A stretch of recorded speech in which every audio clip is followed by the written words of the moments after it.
क्या आप जानना चाहेंगे आपके नवांश कुंडली के 10वें भाव में बैठे शुभ ग्रह, एक भी शुभ ग्रह वहां पर बैठा है, उच्च का होकर के बैठा है, मूल त्रिकोण राशि में बैठा है या स्वराशि का बैठा है? शुभ ग्रह चंद्रमा, गुरु, बुध और शुक्र, इसमें 4 ग्रहों को लिया गया है। यदि ये 4 ग्रह उच्च के स्वराशि या मित्र राशि या ये चारों ग्रह वहां पे बैठ जाए या 2 ग्रह बैठ जाए तो ऐसे व्यक्ति लखपति करोड़पति होते हैं। ऐसे लोगों को की कुंडली में अरबपति बनने का भी योग है। नमस्कार, मैं आचार्य श्रीकांत शर्मा। आज नवांश कुंडली के 10वें भाव में बैठे शुभ ग्रह आपको किस प्रकार से करोड़पति बनाएगा, इसके बारे में चर्चा करेंगे। सबसे पहले हम यहां पर देखेंगे कि इस कुंडली में हम सिर्फ इंडिपेंडेंट नवांश कुंडली पे ही चर्चा करेंगे। नवांश कुंडली क्या है? नवांश कुंडली का अर्थ है नव अंश, 9th पार्ट, नवा भाग। नव अंश नवे भाव से संबंध रखता है। किसी का नवा भाग उसका भाग्य होता है, तो लग्न कुंडली का जो नवा पार्ट है वह भाग्य को रिप्रेजेंट करता है। 9th हाउस हमारे पूर्व जन्मों में पूर्व जन्म में किस प्रकार से हमने कर्म किया है, हमारा नवांश कुंडली का भाग्यांश बताता है, जो नवांश कुंडली में देखा जाता है। तो मेरे भाग्य में क्या है, हम कितने धन लेकर के आए हैं, मेरे पुण्य में क्या है, मुझे कितना धन मिलेगा, ये नवांश कुंडली के 10वां भाव बताता है। अब हम जब नवांश कुंडली का निर्माण करते हैं तो लग्न कुंडली के, जैसा हम सभी जानते हैं, एक राशि के 30 अंश होते हैं और 30 अंश को डिवाइड बाय 9 पार्ट में डिवाइड किया जाता है। जब डिवाइड करते हैं तो एक पार्ट जो होता है 3 अंश 20 मिनट का होता है। 3 अंश 20 मिनट का जो पार्ट होता है, ऐसे ही 9 पार्ट में डिवाइड करेंगे, 9 से मल्टीप्लाई करेंगे, 9 से जब हम मल्टीप्लाई करेंगे फिर हमारा 30 डिग्री हो जाएगा। तो 9वें पार्ट को 9 अंश कहा जाता है। नियम क्या है? नियम यहाँ पे क्या है? चर, स्थिर और द्विस्वभाव। चर राशि में, लग्न कुंडली के चर राशि में यदि आपका प्लैनेट कोई बैठा है, ग्रह बैठा है, तो उसका जो पावर है, उस ग्रह, वह ग्रह जो है नवांश कुंडली के चर राशि में है तो उसी राशि में जाएगा। स्थिर राशि है तो अपने से 9th हाउस में चला जाएगा और द्विस्वभाव राशि है तो अपने से 5वें घर में जाएगा। जब हम काल पुरुष की कुंडली बनाते हैं, जैसा हम सभी जानते हैं, काल पुरुष की कुंडली मेष राशि से शुरू होता है। अब मेष राशि से जब शुरू होता है तो दूसरे भाव से धन की बात की जाती है, प्रॉपर्टी की बात की जाती है। तो धन की बात सेकंड हाउस से करते हैं। तो सेकंड हाउस में, काल पुरुष की कुंडली में सेकंड हाउस में 2 नंबर की राशि मतलब स्थिर राशि हुआ।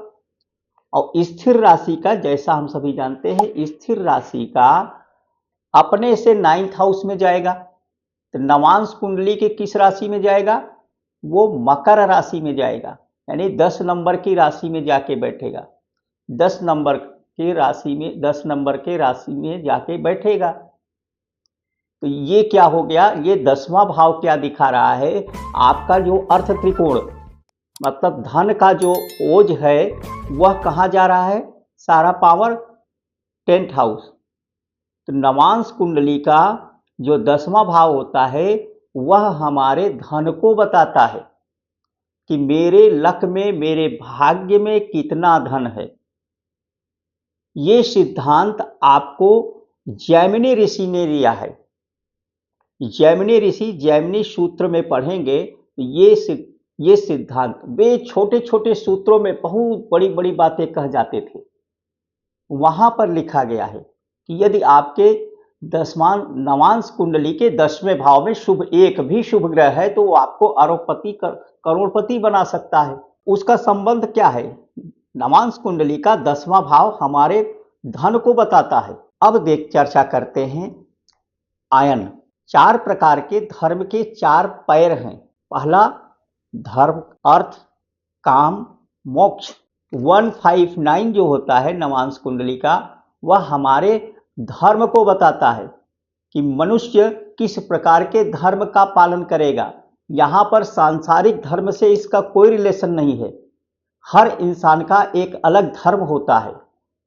कोई हिंदू है, कोई मुस्लिम है, कोई क्रिश्चियन है, उससे यहाँ पे संबंध नहीं है। हर मानव का एक अलग अपना धर्म होता है जिसे वो फॉलो करता है। वो नवांश कुंडली का 159 बताता है। नवांश कुंडली का दूसरा भाव जो होता है, यानी कि second house, sixth house and 10th house, ये अर्थ त्रिकोण को बताता है। इसको ये अर्थ का आयन बताता है। आप जानते हैं अर्थ के आयन से क्या मतलब है? यहां अर्थ से है, रुपयों पैसों धन से है, प्रॉपर्टी से है, कार्य क्षेत्र से है, बिजनेस से है, व्यापार से है। और कलयुग में तो लोग बस अर्थ त्रिकोण में फंसे हुए हैं, अर्थ के आयन में फंसे हुए हैं। जिसको देखिए वही बस पैसे पैसे, बिजनेस, पैसे पैसे, बिजनेस, प्रॉपर्टी, धन, ये सब के चक्कर में फंसे हुए हैं। तो ये चीजें दसमांश कुंडली, नवांश कुंडली का 10वां भाव बताता है। अब देखिए यहां पर यदि दसमांश कुंडली में आपका बुध बैठा है, उच्च का होकर के बैठेगा, तो ऐसे व्यक्ति को देखेंगे, ऐसा व्यक्ति अपने लाइफ में बहुत पैसा कमाता है। अब एक कहावत भी है कि आदमी के पास पैसे आते हैं तो वो बदल जाता है। जैसे आपके ही कोई मित्र हैं, आप ही कहते हुए फिरते हैं कि कल पहले ये मेरे बगल में बैठ के खाना खाता था, भोजन करता था, अभी देखो ये कितना बदल रहा है। यानी धन आने के बाद इंसान बदल रहा है। क्यों बदलता है? क्योंकि इसको भी ऋषि पराशर ने इसको भी ऋषि पराशर ने भी कहा है, और इसे ऋषि जैमिनी मुनि ने अच्छी तरह से कहा है। जैमिनी मुनि ने कहा है कि जब व्यक्ति, यदि उसके बुध है, उसके 10वें भाव में बुध है, रात दिन वो पैसे गिन रहा है, और रात दिन पैसे गिनने के चक्कर में उसका बुद्धि बदल जाता है। कुछ नहीं बदलता, इंसान नहीं बदलता, इंसान का बुद्धि बदलता है, उसका सोच बदलता है।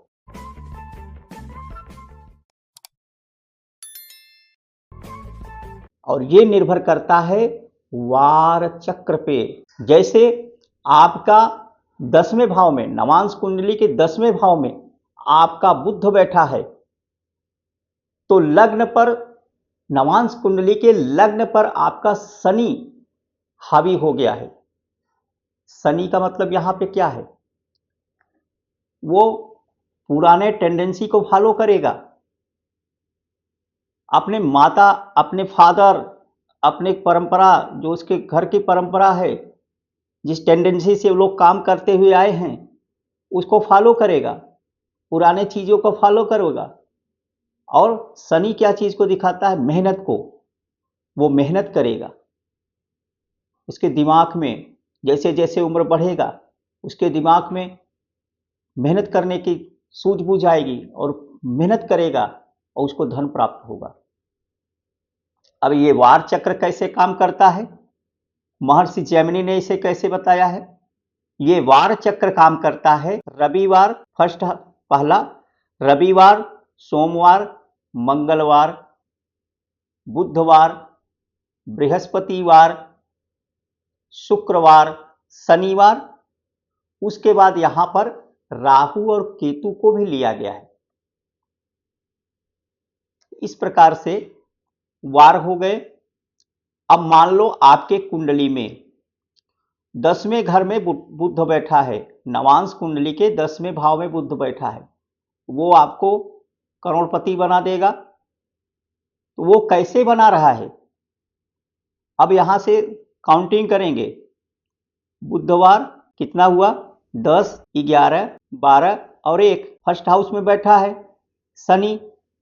तो बुधवार, गुरुवार, शुक्रवार और शनिवार, चौथा दिन आ गया तो व्यक्ति के जो धी पावर है, जो सोचने की क्षमता है, क्योंकि लग्न से व्यक्ति की बौद्धिक क्षमता को बताता है, क्योंकि लग्न में जाकर के बुध और गुरु बृहस्पति दोनों को दिग्बल मिलता है।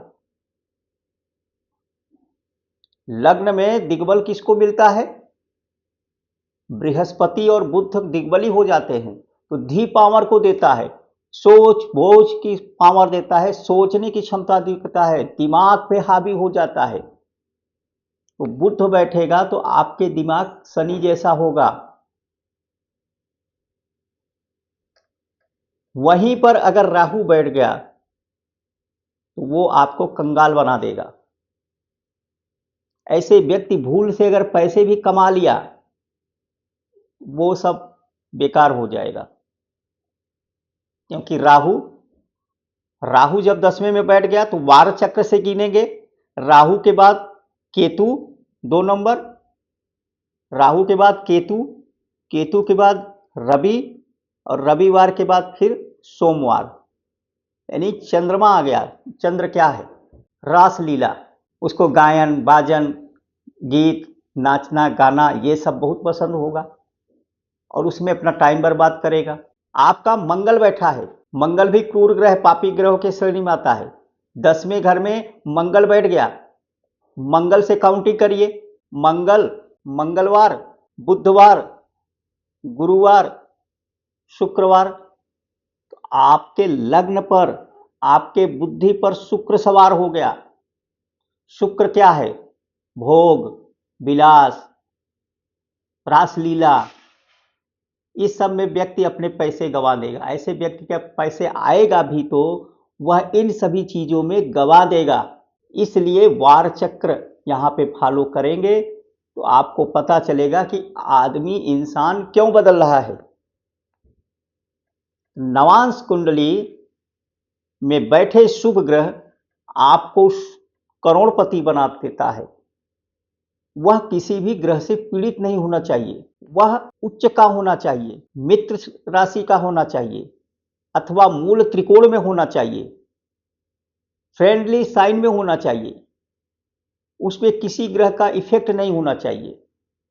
अगर 2 शुभ ग्रह बैठ गया तो आप जरूर देखेंगे ऐसे लोग लखपति करोड़पति बन जाता है। आप कुंडली में देखते हैं, रतन टाटा जी के कुंडली में देखेंगे, उनका जो D9 कुंडली है, नवांश कुंडली है, उनके 10वें भाव में 2 शुभ ग्रह बैठा है, बुध बैठा है और बृहस्पति बैठा है। अब देखिए दूसरा कुंडली, धीरू भाई अंबानी के D10 कुंडली, नवांश कुंडली देखिए, D9 कुंडली देखिए, उनके कुंडली में उच्च का शुक्र बैठा है। उनको कितना धन दिया, कहां से कहां उनको उठा कर दिया। इस प्रकार से आप भी अपने कुंडली पर लगाइए। आप लोग मेरे चैनल को लाइक एवं सब्सक्राइब करें।